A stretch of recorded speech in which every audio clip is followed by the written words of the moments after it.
Buongiorno di nuovo, bentrovate e bentrovati, 13:40 qui per l'approfondimento dedicato ai temi della CGIL. Oggi gli argomenti principali saranno la legge di stabilità, le pensioni e il referendum approvato giusto qualche giorno fa. Anche sulla cittadinanza ne parleremo con Sara Pasqualin, segretario della CGIL Veneto, SPI CGIL, e Vigilio Biscaro, segretario generale sempre SPI CGIL di Treviso. Grazie per essere in nostra compagnia. Parto proprio da lei, Vigilio.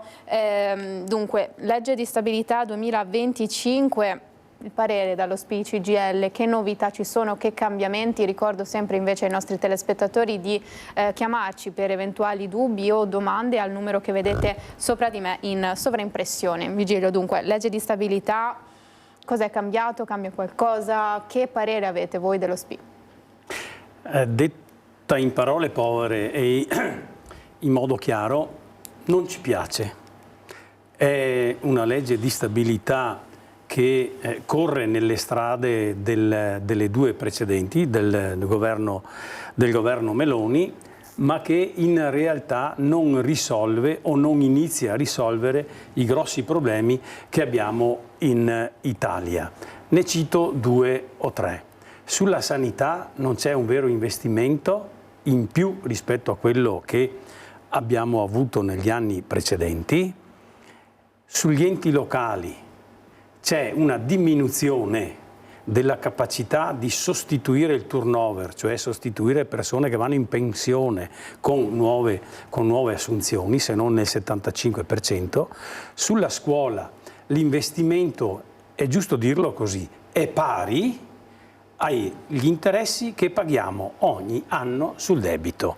Perciò non c'è una volontà di aumentare sulla formazione, scuola, istruzione, università, le nostre capacità competitive del futuro, perciò parlando anche delle nuove generazioni. Di contro c'è un spostamento di quelle poche risorse che sono riusciti a trovarle dagli investimenti che noi avremmo voluto come CGIL, come CISL e anche come UIL, avremmo voluto sugli investimenti sulle armi. Questo è il quadro che io vorrei fare molto sinteticamente. Poi, se parliamo delle cose che ci riguardano più da vicino, che sono i pensionati, perciò la previdenza, adesso ne parleremo. Certo. Non è successo assolutamente nulla. Dopo ne parleremo anche assieme a Sara di quello che è avvenuto. Sulle tasse, sull'IRPEF, bene, Meloni e i suoi ministri e il governo possono fare una narrazione positiva.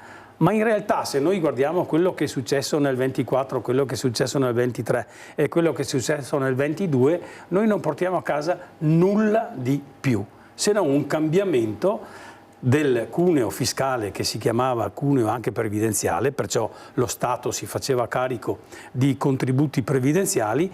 Siamo fermi a una come posso dire, progressione sull'IRPEF che ancora una volta taglia le possibilità di avere un po' di potere d'acquisto alle pensioni e ai bassi salari, lasciando invece tranquillamente chi può avere una ricchezza annuale alta, mi riferisco ai liberi professionisti, ma anche a chi proprio prende giustamente tanti soldi, perché che cosa è successo? Abbiamo sempre le stesse aliquote. Dicevano di come posso dire, intervenire positivamente sul ceto medio, è rimasto là tutto come prima e perciò noi abbiamo una tassazione sulle pensioni che parla del 23%, non è che il governo sia venuto incontro a noi, ha solo salutato positivamente quello che hanno fatto con la flat tax, guardando più al lavoro autonomo e ai redditi più alti, lasciando perdere quelli più bassi.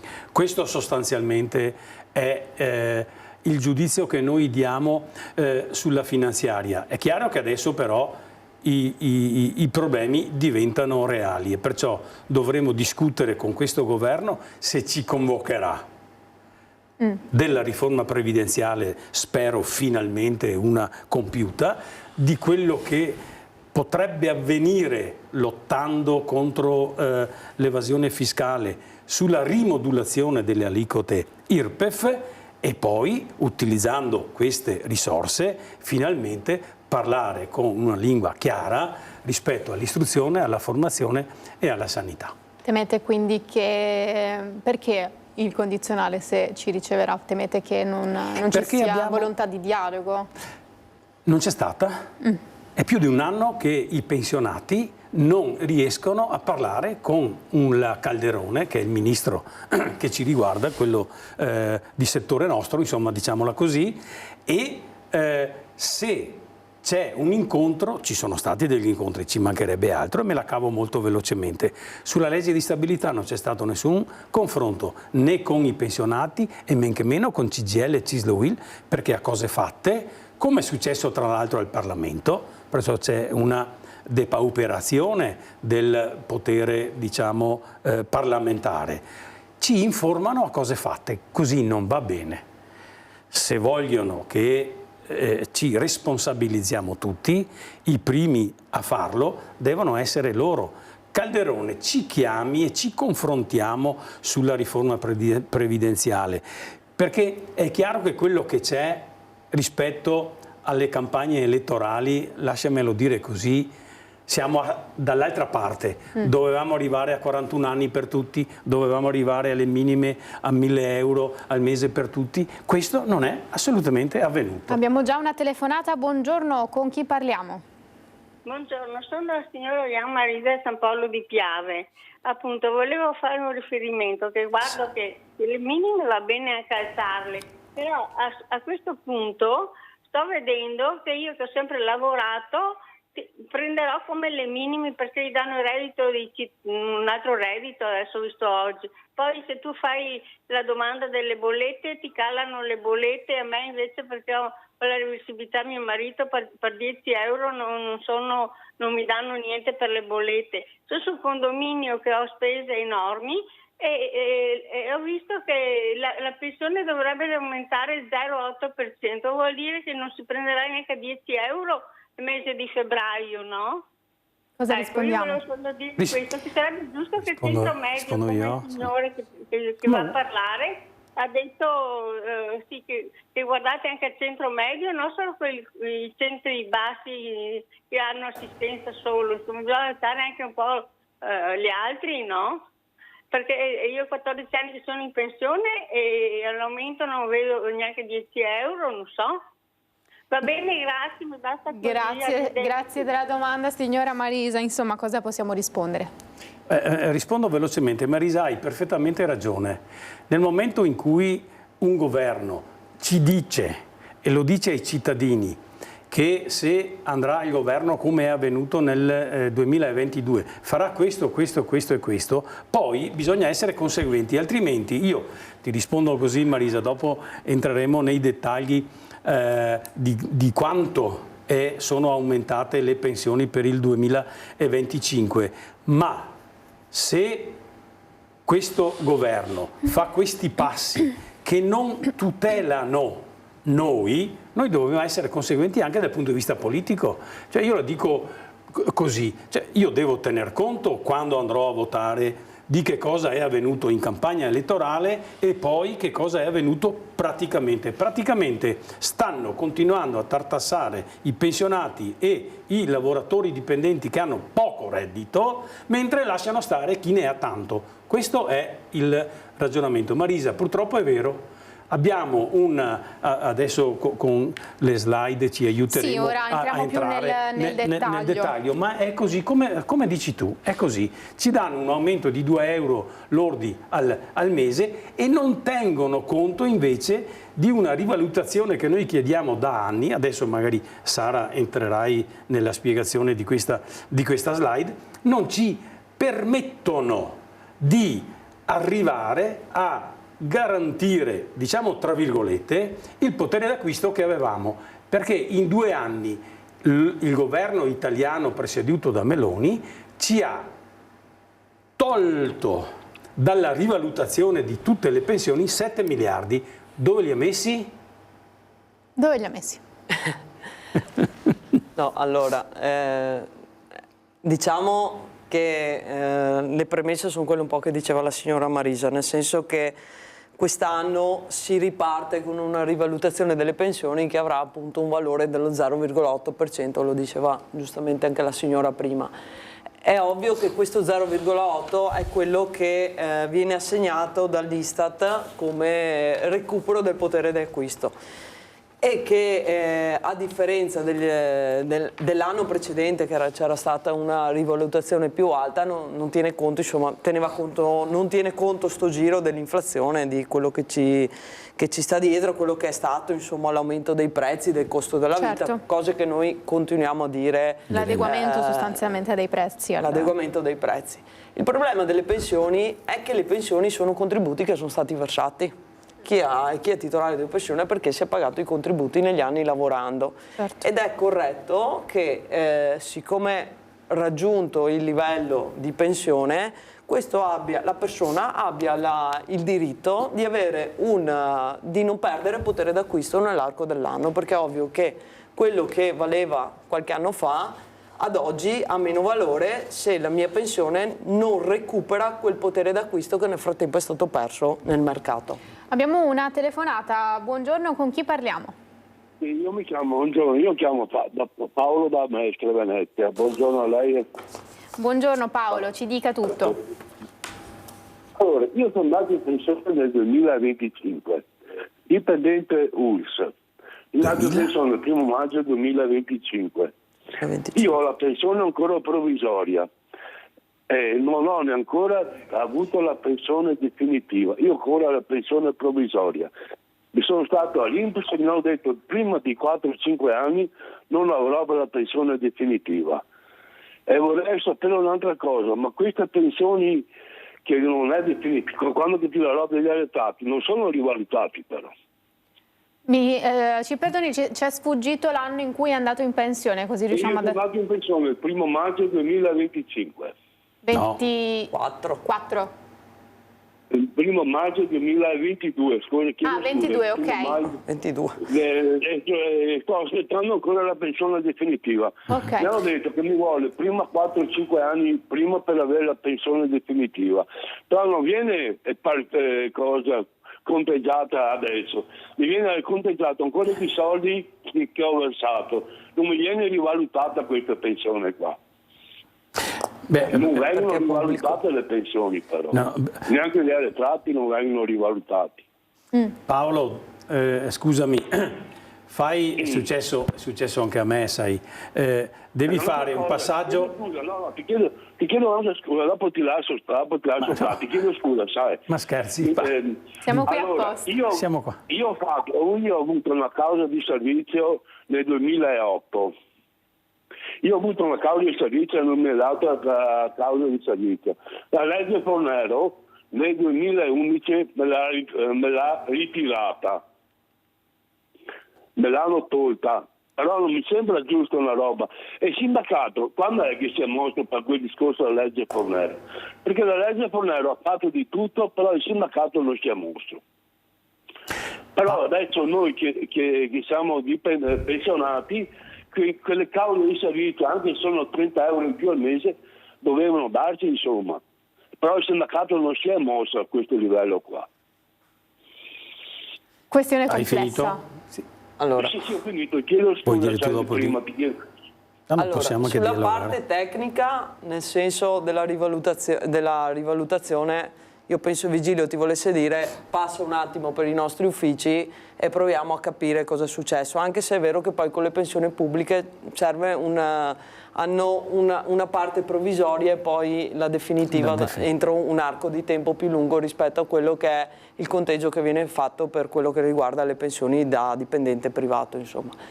Dopodiché io penso che Vigilio volessi dire questo, però sull'altra cosa io ci tengo a sottolineare, la legge Fornero è stata fatta e all'epoca comunque la CGIL assieme da soli. Assieme a nessuno, giustamente, nel senso che la CGIL si era mossa in piazza per andare ha fatto un'importante manifestazione oltretutto dicendo che non era la proposta corretta e non era assolutamente la soluzione da qui ai prossimi anni. Nel frattempo di promesse elettorali ne sono state fatte tantissime, lo diceva prima anche Vigilio, sono state fatte tantissime da tantissimi soggetti politici che hanno sempre detto che avrebbero messo mano alla legge Fornero perché non correttamente, perché non corretta rispetto a quelle che erano le dinamiche. La verità è che stiamo procedendo, e lo stavamo dicendo anche prima, le pensioni di oggi nel 2025 continueranno ad essere, e le persone che andranno in pensione entreranno negli stessi meccanismi del 2024, che erano gli stessi del 2023. Oltretutto, ed è notizia di questo mese, la CGIL ha fatto un importante scontro con l'INPS qualche giorno fa dicendo occhio che stavate già adeguando i 3 mesi, aggiungendo una finestra di 3 mesi rispetto a quello che era aspettativa di vita. Rispetto a quello che erano, aggiungendo appunto l'aspettativa di vita, però rispetto a quello che era la situazione che doveva partire nel 2025. La stavano facendo di nascosto sta cosa qua, sta scelta, tanto che l'abbiamo un po' fatta uscire anche noi pubblicamente per evitare che l'INPS facesse delle azioni senza darne la comunicazione ufficiale.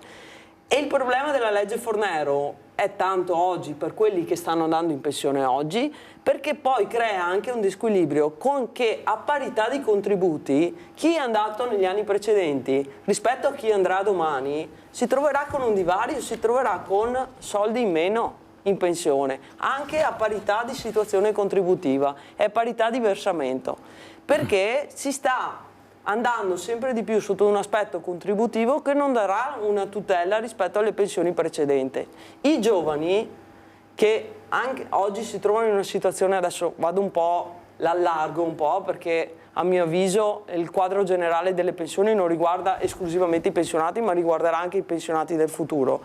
I giovani che oggi si trovano in una situazione di lavoro precario, di instabilità, di contratti a termine rinnovati, di versamenti contributivi non effettivi, andranno con pensioni da miseria rispetto a quello che dovrebbe essere un domani la loro tenuta. Cioè se uno va in pensione e lavora tutta una vita è giusto che abbia una vita dignitosa. Anche perché dalle fine. premesse insomma, che stiamo vedendo in questi anni, non solo governo Meloni, ma non c'è la prospettiva, o l'Italia comunque non ha un benessere così solido da poter cambiare radicalmente il sistema pensionistico. No, perché non c'è ad oggi un investimento che sia dettato da un fatto di un investimento con determinate scelte nel mondo del lavoro, ma soprattutto un gettito di risorse che vanno a beneficio di quelle che sono le persone che oggi lavorano, che sono gli attivi le persone che mantengono il paese. E lo diceva prima bene anche Vigilio, perché se negli ultimi anni si è depauperato il prezzo, perché i pensionati sono stati tolti 7 miliardi del conteggio delle pensioni, vuol dire che non si danno risorse ai pensionati, ma la volontà è che quelle risorse non vengono a loro volta vincolate su altre scelte strategiche per il Paese, rimangono probabilmente spese in altri settori che non stanno portando, mi viene da dire, l'investimento che è stato fatto sulla guerra, perché abbiamo visto che la legge di stabilità ha aumentato appunto gli investimenti fatti come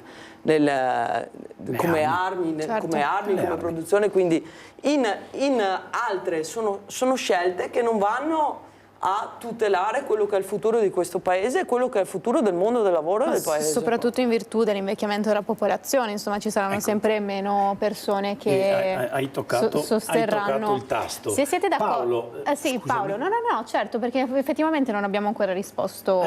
Paolo, allora, una cosa la dobbiamo dire chiaramente. La riforma Fornero ha avuto come sindacato un'unica organizzazione sindacale che ha fatto manifestazioni e che ha anche scioperato, non tanto, magari qui hai ragione, la CGIL. Perciò quando parliamo di sindacato bisogna sempre capire con chi ce l'abbiamo o con chi o di chi stiamo parlando.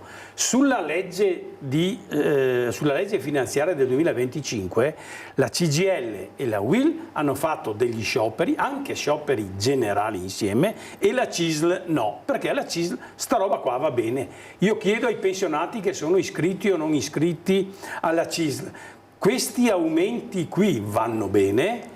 Dovete alzare la voce anche voi, perché se no altrimenti è facile dire il sindacato dov'era. Noi eravamo in piazza a difendere i diritti dei pensionati per avere una pensione che ci garantisca il potere d'acquisto, perché noi non facciamo più contratti nazionali, perché siamo appunto in pensione, ci dicono che siamo dipendenti dell'INPS. Ma se i governi, e questo in particolare, nei 2 anni precedenti, 2023-2024, ha preso 7 miliardi dai pensionati e non li avremo più di ritorno, e nel 2025 ce ne saranno altri 5, bene, o il governo è serio e parla con noi dove li mette, perché io so dove dovremmo metterli, oppure vuol dire che ci stanno prendendo in giro, perché la nostra cara interlocutrice, la nostra cara Edi come giornalista ha messo il punto sulla piaga. Allora, l'aspettativa di vita. Cosa vuol dire, e l'INPS ha fatto marcia indietro, cosa vuol dire aumentare l'età pensionabile, perciò non più 67 ma 67 3 mesi, 67 6 mesi eccetera, o aumentare gli anni di lavoro effettivi da 42 e 10 mesi, non mi ricordo più, a 41 per le donne, sull'aspettativa di vita. Questo cosa significa per l'INPS per far mantenere come posso dire, in pareggio? È in attivo adesso, ma mantenere in pareggio le sue casse bisogna avere dei lavoratori, delle lavoratrici che non sono, come adesso invece accade sui referendum, ci torneremo, lavori poveri, lavori a part-time, involontari, lavori diciamo poveri per quanto riguarda la retribuzione, ma per invece l'apporto che uno deve dare sono come tutti gli altri. E la precarietà di questo che ho appena detto si riverbera su quello che prima Sara diceva sulla pensione di chi ha iniziato a lavorare dal 1° gennaio 96, e cioè con un sistema contributivo rispetto alla pensione che sono andato io in pensione, cioè con il sistema retributivo. Sostanzialmente vuol dire che se io lavoro 42 anni ho 100, se io lavoro 42 anni con tutto quel problema che ho detto prima dal 1996 avrò una pensione di 60. Questo è 100 contro 60. Bisogna dare una mano a queste generazioni qua. Certo. Perciò se quei miliardi là fossero stati messi all'interno della pensione di garanzia, che unitariamente chiediamo da 4, 5, 6 anni, noi avremmo detto va bene, facciamo uno sforzo, ma lo facciamo per queste generazioni che saranno quelle che pagheranno le pensioni e che andrà in pensione adesso, certo, o domani o dopodomani, altrimenti il sistema non regge. Hai ragione, certo, hai toccato un punto focale, ma qui dobbiamo metterci d'accordo, o salviamo il sistema pensionistico, il sistema previdenziale pubblico, oppure andiamo sul privato, ragionamenti che abbiamo già fatto sulla sanità, mi dispiace dirlo, ma noi come CGIL vogliamo che rimanga un sistema previdenziale pubblico e che dia queste risposte, attualmente non le danno. Facciamo così, entriamo un po' più nello specifico dopo la pubblicità, 1 minuto e ci ritroviamo qui.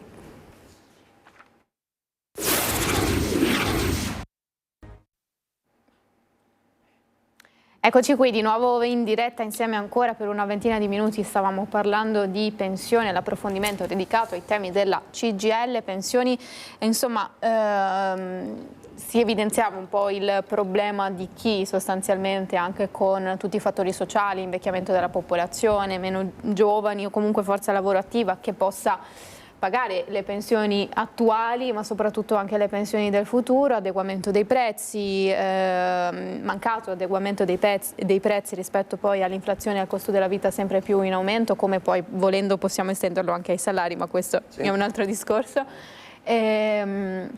Parliamo di perequazione. Sì, allora usiamo la slide che ci può aiutare, che così diamo un po' di valori. Allora, nel 2025 riparte appunto la rivalutazione progressiva per scaglioni. Questa tabella un po' la riepiloga. Allora, la quota di rivalutazione dello 0,8, che l'abbiamo detto anche prima, si applicherà al 100% per quelle pensioni che arrivano fino a 2.394 euro, lo vedete nella tabella. È ovvio che va, appunto come dicevo, per scaglioni. Il 90% invece chi avrà sopra i 2.394 fino a 2.993 gli verrà applicato il 90%, quindi uno 0,72%, e invece sopra i 2.900, stiamo parlando di importi lordi ovviamente, su chi è sopra i 2.993 avrà appunto l'applicazione del 75%, quindi non dello 0,8 ma dello 0,6. Cosa vuol dire questa cosa? Vuol dire che ciascuno di noi dovrà fare i conti con la sua pensione e queste rivalutazioni le abbiamo viste appunto dal mese di gennaio e questa è la linea che è stata tracciata. Si ritorna un po' indietro rispetto a quella che era la modalità, perché questa era la forma progressiva che veniva già applicata dal governo Prodi, quindi ritorniamo su quella modalità là. Ovviamente il valore, la rivalutazione è abbastanza irrisorio, lo diceva prima la signora Marisa, però è ovvio che non stiamo parlando di importi importanti, soprattutto per quelle che sono le fasce un po' più deboli, che sono le fasce che noi da anni diciamo che dobbiamo anche tutelare, che sono quelle che hanno più problemi per tutto quello che è successo, perché come diceva Vigilio, se poi vengono tolti dei soldi dalle rivalutazioni delle pensioni, ma vengono destinati comunque in attività che sono fruibili dagli anziani, tipo la sanità, sappiamo i costi della sanità che l'anziano sostiene per ovvie ragioni, nel momento in cui i soldi vengono tolti ma non vengono rimessi da un'altra parte, il pensionato si trova che con soldi in meno e con costi in più. Facendola in modo semplice. L'altra cosa che è importante che ci tenevamo a dire oggi è che le aliquote IRPEF, perché le pensioni...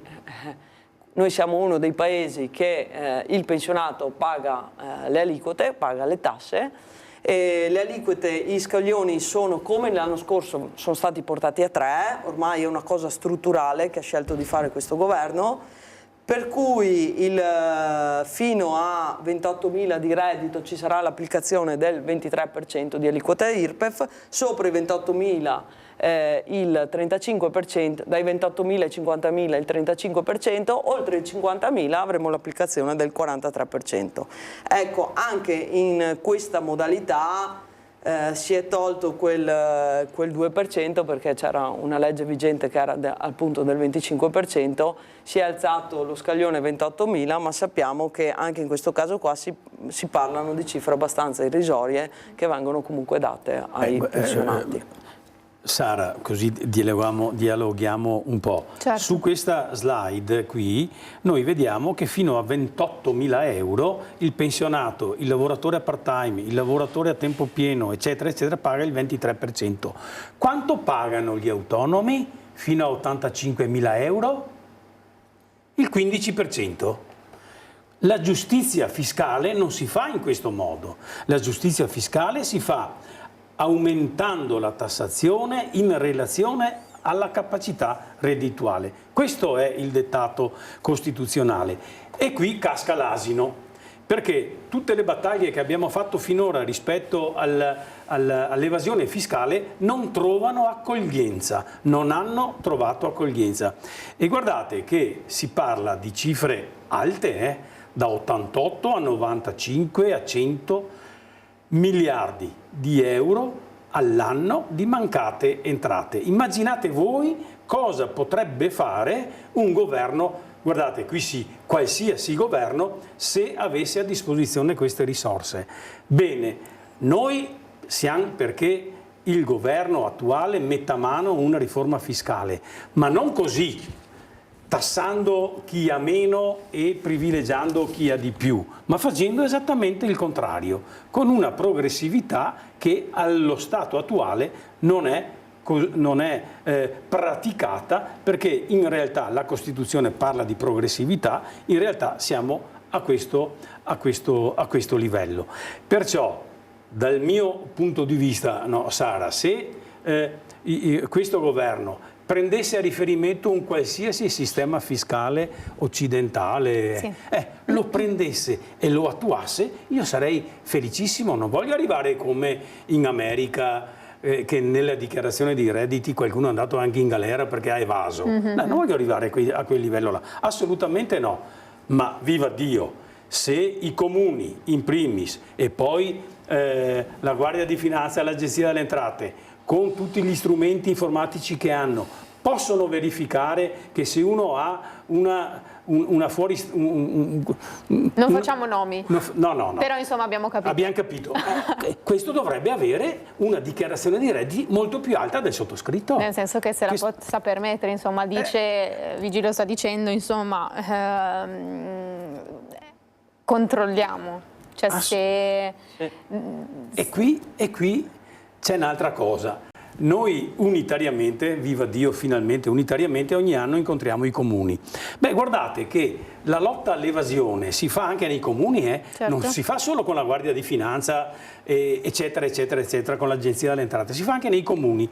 E io chiedo da qui, e ringrazio Antena 3 di questo, si fa comune per comune, guardando anche le condizioni di vita delle persone, perché non è possibile che noi che paghiamo le tasse fino in fondo paghiamo anche il servizio sanitario per chi, eludendo o evadendo il fisco, ha la possibilità di avere magari visite senza il ticket e io pago il ticket complessivamente. Cioè, queste cose qua dobbiamo dirle, i comuni devono darci una mano a far sì che anche il governo centrale queste cose qua le faccia. Ma insomma un controllo capillare, ma diceva qualsiasi sistema fiscale europeo. Sì.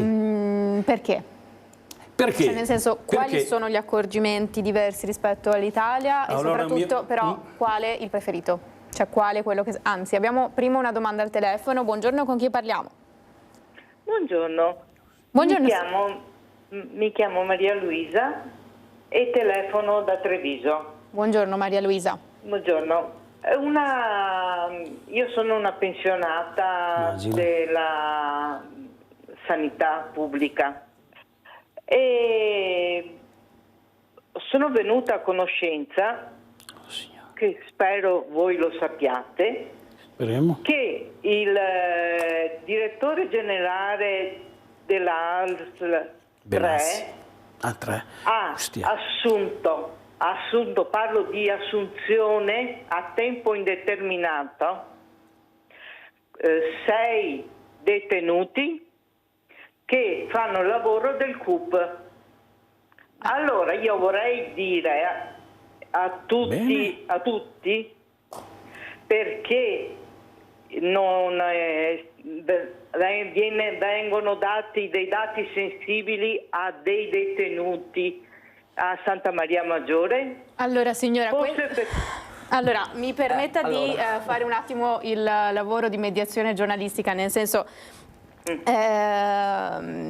sostanzialmente lei ci sta dicendo che non è d'accordo con questa cosa. Sì, mi pare evidente. Ma è logico, cioè, i dati sensibili di tutti vanno a finire nelle mani di il sistema giudiziario italiano, il sistema carcerario mira alla rieducazione, questo insomma mi sento di dover anche prendere non tanto le difese di nessuno ma quanto al mio lavoro. E detto questo, ovviamente se una persona è tornata in libertà ha l'opportunità poi fortunatamente in questo paese, cosa che in altri paesi non avviene, di ricominciare una vita. Anche bisogna ovviamente, signora, capire ovviamente singolarmente il percorso di quella persona e come vedo che anche annuiscono i miei ospiti, sì, sostanzialmente questo è da valutare, non credo sia comunque una questione da portare in questo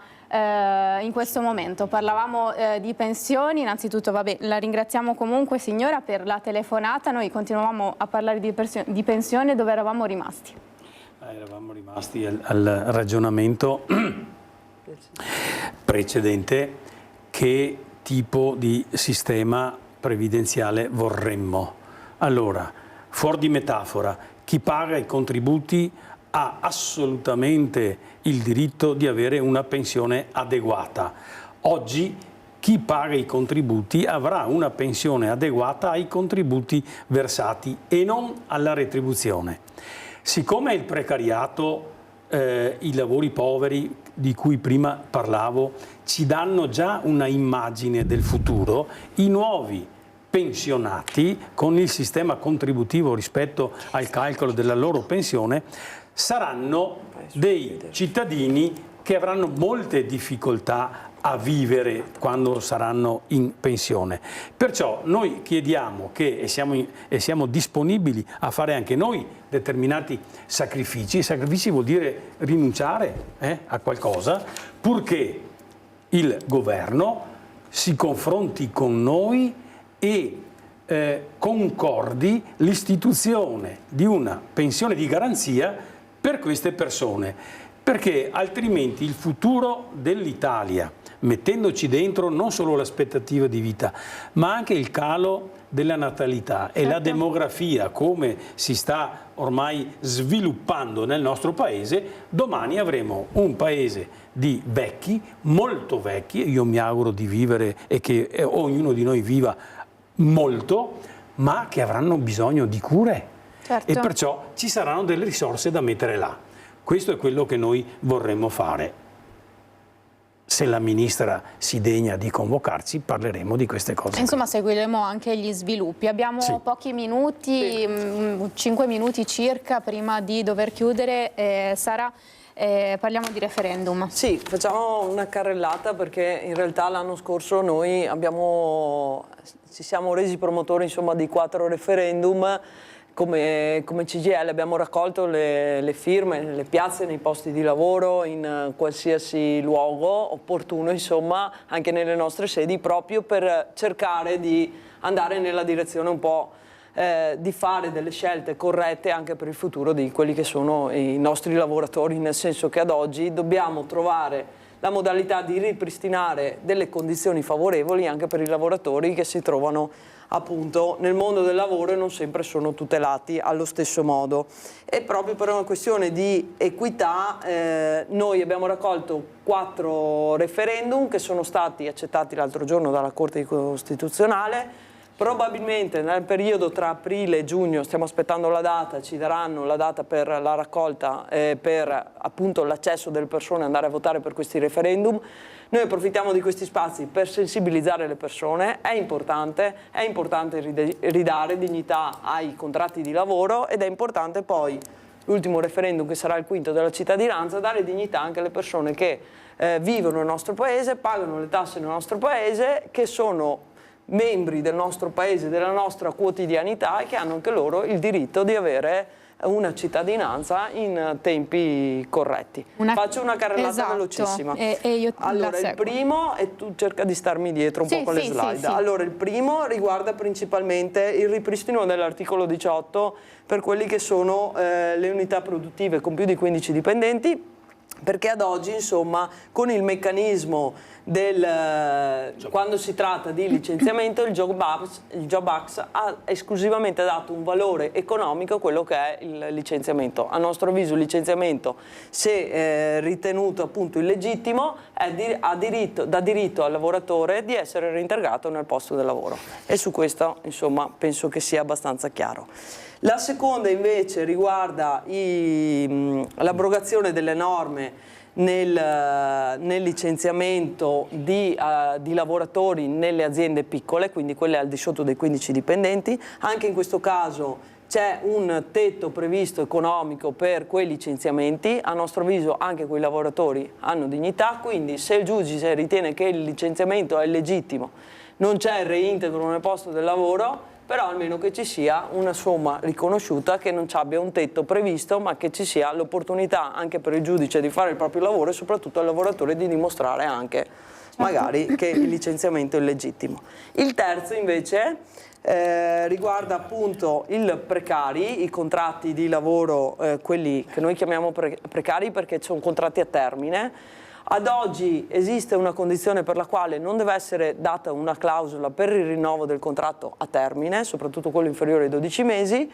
Noi diciamo che deve essere ripristinata quella modalità, perché se no uno rischia di avere sempre contratti a termine, e sappiamo che il fatto di avere sempre contratti a termine mette il lavoratore anche in una fase di ricatto, perché ovviamente deve sempre, non ha mai quel contratto che gli permette di avere una certa dignità. E anche di andare nelle banche a chiedere i mutui, perché sappiamo che quando uno ha un contratto stabile è molto più facile avere anche un finanziamento. Esatto. Se uno ha 40 anni, ha una famiglia, figli, magari vuole anche avere l'opportunità di un accesso finanziario anche più agevole. Sì, magari non solo per il mutuo, ma proprio anche, non so, devo cambiare la macchina, finanziamenti in generale. Io ho fatto un po' l'esempio che comprendono un po' tutti quanti. Certo, assolutamente. Il quarto riguarda principalmente il lavoro negli appalti. È una battaglia della CGIL da tantissimi anni. Gli appalti purtroppo rendono molto difficile i controlli all'interno dei luoghi di lavoro. Sappiamo che quando ci sono tutta una catena di appalti è anche difficile andare a individuare il soggetto che ha quei lavoratori all'interno del cantiere, ma soprattutto la cosa che ci interessa di più è quello di ripristinare un po' la responsabilità solidale, perché se io come azienda faccio fare dei lavori all'interno della mia azienda appunto in appalto, è giusto che se succede qualcosa a quel lavoratore, sappiamo che la sicurezza è uno di quello che andiamo dicendo, nel senso di difendere anche le persone e di metterle in sicurezza nei luoghi di lavoro. Se succede l'imprevisto, succede quant'altro, è giusto che il lavoratore abbia tutte le tutele per andare a proteggersi, soprattutto anche legalmente, gli venga riconosciute le cose, e se non ci sono disponibilità economiche dalla ditta appaltatrice risponderà chi ha dato in appalto quel lavoro lì. Una carrellata veloce, siamo giunti al termine della trasmissione, come mi ricordano i miei colleghi in regia, che ringrazio e saluto. Dunque grazie a Sara Pasqualini, Vigilio Biscoro, SPI, CGIL Treviso, insomma una carrellata di i referendum approvati, ne abbiamo parlato, abbiamo fatto un ampio approfondimento per quanto riguarda le pensioni, però ci saranno altre occasioni per approfondire le varie tematiche, le varie specificità. Grazie per essere stati intanto in nostra compagnia. A tutti l'augurio di una buona giornata. Arrivederci.